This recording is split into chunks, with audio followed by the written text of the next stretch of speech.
the metaverse, along with the explanation, because I make sure that every person I talk to from the tech field explains to us metaverse, and perhaps I'm going to do an album of the different explanation for my own sake.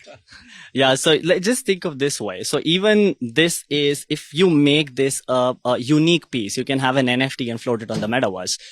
So basically, I'll tell you, the first round that we were raising, like for instance, we raised 21 million. We did not have to meet investors physically. It reduced costs. So you can think it was on the metaverse. So basically, you can have the whole music, the whole industry being on the metaverse. Could this interview ever be on the metaverse? Yes. Yes, of course. It can be exactly be on the metaverse. Would I have the pleasure of meeting you in person, seeing how you talk, your gestures, your overall personality?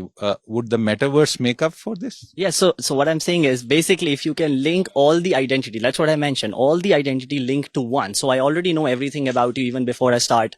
I already know what your profiles look like. I already have your contacts. I have your. That sounds a little invasive.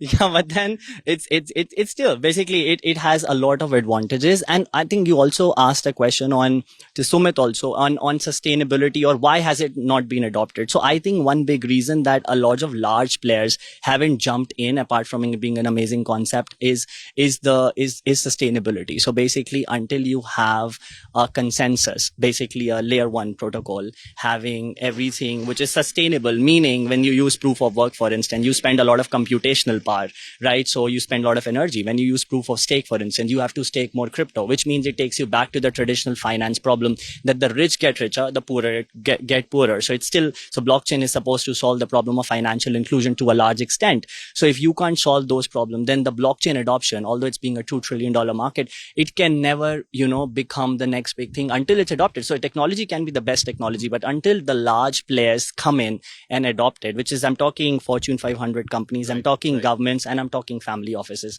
Until those 3 players jump in, you will not see the adoption happening. And you can only adopt it when sustainability is built into layer 1s on the metaverse. So that's how I like it. If you like the video, do like, comment, share and subscribe.